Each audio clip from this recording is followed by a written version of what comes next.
IQ level बढ़ाने के लिए सोने से पहले का आधा घंटा बहुत जरूरी होता है। आप लाइफ में किसको किसको आई लव यू बोले हैं कभी भूले नहीं?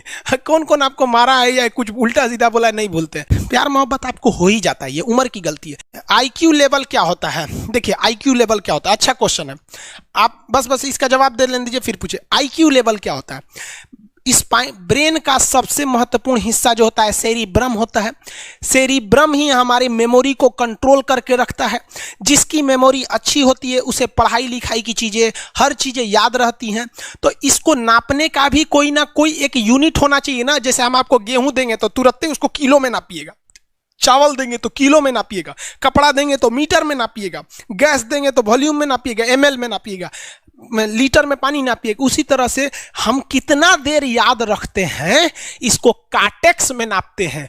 जिसका काटेक्स ज्यादा उसको कहते हैं कि ससुरा बहुते इसका दिमाग तेज है, यानी इसका आईक्यू लेवल ज्यादा है। और जिसका काटेक्स यानी याद रखने की क्षमता कम है उसे कहते हैं कि इसका काटेक्स कम है, यानी आईक्यू लेवल इसका कम है। समझ में आ गया कि नहीं आ गया? किसी को दिक्कत? अब हम आपको एग्जांपल देते हैं। आपकी लाइफ में बहुत सारे टीचर आए होंगे। कुछ टीचर आपको नोट्स खोल के पढ़ाते हैं। कोनो किताब उताब नहीं है जी? यहाँ कोनो किताबें ना है, खाता बुक वे देना है, इसी को समझा देते। देखो एक हिसाब किताब वाला किताब है। दिवाली के समय हिसाब किताब फाइनल होता है ना सबका, सैलरी उलरी का। तो कुछ टीचर को देखिएगा ना तो ऐसे एक किताब लेके रखे रहेंगे लोग और इसी में देख के पढ़ा देंगे। बाबू देखो नर्वस सिस्टम का 2 पार्ट होता है, 2 ना 3 होता है। नर्वस सिस्टम का 3 पार्ट होता है। ऐसे लोगों का मतलब ये खाता बुक रख दो भाई, इसका हिसाब दिवाली में हो जाएगा। तो ये ऐसे लोगों का इस आईक्यू लेवल कम है। लेकिन कुछ लोगों को देखेंगे आप, उनको किताब उताब से मतलब नहीं होता है। जैसे आप इलाहाबाद यूनिवर्सिटी कभी जाइए तो देखिए, या बड़े टीचर आईआईटी वगैरह जाएंगे, बहुत एकदम टीचर आते हैं आराम से, कोई नोट सोर्स कुछ नहीं, आया पढ़ा रहा है, चालू किया, एकदम मस्त इंजॉय करके चला गया। तो इनका आईक्यू लेवल ज़्यादा होता है। आईक्यू लेवल बढ़ाने के लिए हम आपको बताए भी थे, दिमागीन खाइए अच्छा रहता है। एक ही तरह की सोच मत सोचिए, अच्छा रहता है। समझ आ गया? प्यार वगैरह के चक्कर में मत रहिए, अच्छा होता है। देखिए प्यार मोहब्बत आपको हो ही जाता है, ये उम्र की गलती है। लेकिन सही क्या है कि आपके अंदर एक समझदारी रहनी चाहिए कि भाई साहब ये उम्र की गलती है तो इसे गलती भरी स्वीकार कीजिए। अपने आप को जीवन साथी बनाने की कोशिश मत करिए। बस ये एक समाज के लिए गलत है, हमारी संस्कृति के लिए नहीं है। तो आप करते हैं तो छुप के ही रहिए।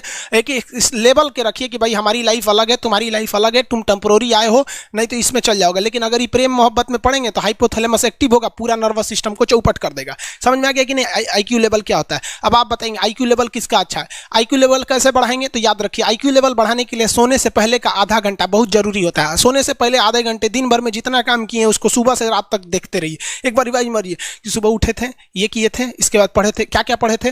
खान सर ये पढ़ाए थे, आप कहीं मैथ पढ़े होंगे, उसको सोचिए मैथ में क्या पढ़ाया गया था। खटाखट खटाखट आपको सोचना ही है ना, सोचने में कितना टाइम लगता है, खटाखट। तो अगर इसको रिवाइज करते रहेंगे, गिन के 42 दिन में आपका आईक्यू लेवल तेज हो जाएगा। फिर आप कहेंगे कि सर जी हमरो बिना किताब का याद हो गया। और अगर यही खत्म हो जाएगा तो क्या कहिएगा, आपका भी आईक्यू लेवल गिर जाएगा। सपना कैसे आता है? इसे ब्रेन की वजह से आता है। थके नहीं रहेंगे ना, नींद अच्छी नहीं रहेगी तो सपना आने लगेगा, क्योंकि ब्रेन कभी रेस्ट नहीं करता है। टॉपिक भूल जाते हैं, मतलब आपके दिमाग में दूसरा टॉपिक चलता है। आप लाइफ में किसको किसको आई लव यू बोले हैं कभी भूले नहीं? कौन कौन आपको मारा है या कुछ उल्टा सीधा बोला है नहीं भूलते। रीजन क्या? आप कितनी बार किसी चीज़ को रिवाइज मारते हैं। 21 दिन के अंदर अगर आपका दिमाग कभी किसी चीज़ को रिवाइज मार दिया ना तो फिर वो भूलने नहीं देगा अगले 2 महीने तक। यानी हर 21 दिन पे उसको रिवाइज मारते रहिए, मारते रहिए, मारते। और अगर हर 7 दिन पे मारेंगे ना तो वो एकदम फिक्स हो जाएगा, एकदम फिक्स हो जाएगा।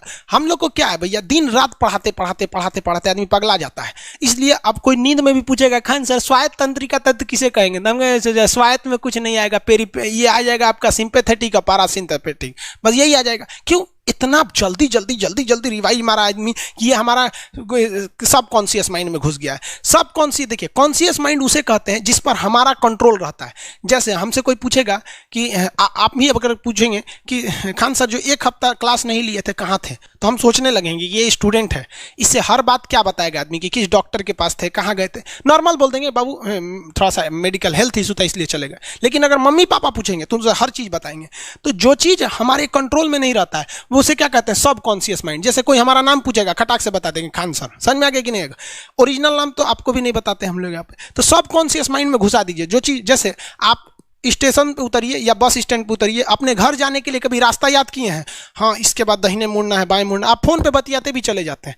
तो जब कभी किसी चीज़ को बहुत बार रिवाइज मार देते हैं तो वो चला जाता है सबकॉन्शियस माइंड में, फिर आपको याद करने की ज़रूरत नहीं है। सपना कैसे आता है? जब आपकी नींद अच्छी नहीं होती है तब।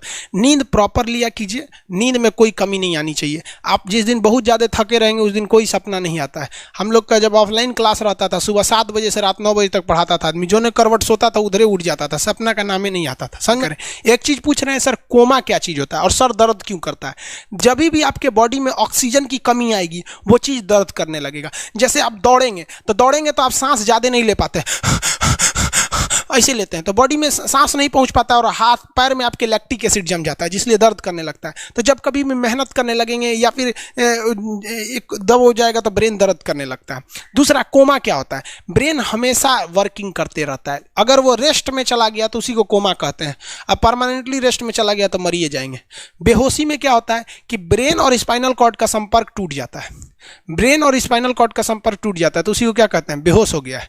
पानी उनी छिड़केंगे ना तो स्पाइनल कॉर्ड में उसमें संपर्क जुट जाएगा, लेकिन ब्रेन और स्पाइनल कॉर्ड काम ही नहीं कर रहे हैं तो कोमा में चले गए।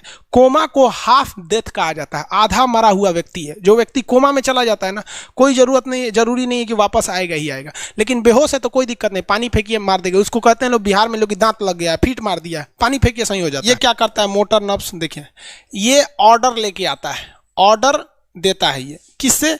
ब्रेन से ऑर्डर देता है। किसको? बॉडी को ये ऑर्डर देता है। और सेंसरी नर्व्स क्या होते हैं सब? ये ऑर्डर को रिसीव करते हैं सर। ये क्या करते हैं सर? सेंड। ये देखिए, जैसे मान लीजिए यहाँ कोई मच्छर काट रहा है, यहाँ क्या कर रहा है? मच्छर काट रहा है। तो सोच रहा, ब्रेन को कैसे पता चलेगा मच्छर काट रहा है? या पिछवा मच्छर काटता है तो बिना देख ले आप जान जाते हैं मच्छर काट रहा है। जैसे पढ़ रहे हैं, अचानक से ऐसे मारते हैं, देखने गए थे मच्छर है, लेकिन आप जान जाते हैं, सोच रहे मच्छरवे काट रहा है। कहीं नहीं कहते हैं कि सांप काट रहा है क्या? नहीं, क्योंकि ये सेंसरी नर्व है, ये सेंस करने का काम करता है। इसको पता है कि मच्छर काटने का दर्द कैसा होता है, तो ये सेंस करेगा। जैसे मान लीजिए यहाँ मच्छर काटा ना, तुरंत मैसेज भेज देगा। किसको? ब्रेन को। यानी ये बॉडी से कहाँ मैसेज भेजता है? ब्रेन को। ब्रेन को कहता है। बॉडी से किसको भेजेगा? ब्रेन को, कि देखिए तो कौन सी चुभ रहा है। तो ब्रेनवा का जो सेरिब्रम है वो करा तो याद है कि मच्छर चुभ रहा है, तो ब्रेन को पता चलेगा सोचा मच्छर चुभ रहा है। तो ब्रेन ऑर्डर देगा किससे? मोटर नर्व से। ब्रेन किसको ऑर्डर देगा? बॉडी को। हाथ को कहेगा मार तो जैसे इधर से मच्छर काटा, सेंस करेगा सेंसरी नर्व्स, सेंस करेगा सेंसरी नर्व, तुरंत मैसेज भेजेगा ब्रेन को। अब ब्रेन कहेगा, ऑर्डर देगा हाथ को मार तो, देखेंगे तो मर जाएगा। यहाँ मारेंगे क्योंकि दूध तरीके मच्छरवा का यहाँ फोटोकॉपी हो गया, मच्छरवा कहाँ गया? तो आदमी खोजता है कहाँ गया, अब फिर मार देता है, ससुरा काट रहा था हमको यहाँ पर। समझ में आ गया? यही दोनों मेन होते हैं सब, ये मेन होते हैं सब। समझ में आ गया? जैसे सीधी सी बात, मान लीजिए आपको कोई पीछे से ऐसे मार दिया, तुरंत सेंस ऑर्गन कहेगा, सेंस करेगा, सेंसरी क्या करेगा? सेंस करेगा, कहेगा कौन मारा है, तो ब्रेन पीछे देखेगा, कहेगा अरे यार तुम है, इधर आ। समझ गया? और वही पता चला कोनो जान पहचान का नहीं है, तुरंत ब्रेन ऑर्डर देगा। किससे? मोटर नर्व से। जो हम जानते भी नहीं, एक तमाचा धो देंगे उसको, काहे मारा रे? समझ में आ गया कि नहीं आ गया? किसी को दिक्कत? तो बॉडी से ब्रेन में सेंस कराता है, सेंस ऑर्गन, और ऑर्डर देता है मोटर नर्व्स। फालिज मारना सुने? किसी को फालिज मार दिया, सोच रहा वहाँ का सेंसरी नर्व से खत्म हो जाता है, सेंस से नहीं रह जाता है, तो एंगल लेके घूमता है ऐसे। कौन ची हो गई लो? बाबा के फालिज मार दे लो, मतलब वहाँ का सेंसरी नर्व्स काम करना छोड़ दिया है, सेंसरी नर्व्स काम करना छोड़ दिया। बुढ़ौती में ही बहुत होता है। अब बताइए, यहाँ पर कहीं मान लीजिए नाखून है, आप नेल कटर से काट रहे हैं, कहीं ज्यादा बकोट लिया हचाक से, तो यहाँ का सेंसरी नर्व कहेगा रे बकलोलवा ज्यादा काट दिया यहाँ पे, तो ये ऑर्डर देगा नेल कटर हटा हटा हटा। कभी देखे हैं कैसे छुरा घोंप रहे हैं और घोंपते जा रहे हैं? नहीं, जैसे घोंपेंगे तो सेंसरी सेंस करने के लिए भेज देगा कि देख बकलोलवा अपने को घोंप रहा है, तो ऑर्डर देगा ना, अपने को नहीं ना घोंपा जाता है, दूसरे को घोंप दो। समझ में आ गया? किसी को दिक्कत? ये क्या करता है? Brain to body, motor nerves, brain to body motor nerve. Sense करेगा, सेंसरी किसको भेजेगा? ब्रेन को। समझ में आ गया कि नहीं? ऐसे सुना मिक्स नर्व्स हुआ, दोनों काम करता है। मिक्स नर्व्स क्या करता है? दोनों काम करता है, ले आने ले जाने दोनों का काम करता है। जब कभी भी इसमें गड़बड़ी आ जाए, इसमें गड़बड़ी आ जाए या इसमें गड़बड़ी आ जाए, तो भगवान एगो सेफ्टी के लिए दिया है, ये दोनों का काम कर देता है, इसलिए नाम है इसका मिक्स नर्व्स। ब्रेन हेमरेज होता है, ब्रेन में ना बहुत छोटी छोटी नसें होती हैं, बहुत पतली पतली नसें, वो नसें फट जाती हैं, उसी को क्या कहते हैं, हेमरेज कहते हैं। हेमरेज का मतलब होता है एक चीज का दूसरे चीज में आके टच हो जाना। तो नसें बहुत पतली होती हैं, फूल के दूसरे में टच होती हैं, जिससे रगड़ के कारण फट जाती है, तो उसी को कहते हैं ब्रेन हेमरेज, और व्यक्ति की मौत हो जाती है। ब्रेन में कैंसर हो ही नहीं पाता है, ट्यूमर होता है और व्यक्ति की मौत हो जाती है।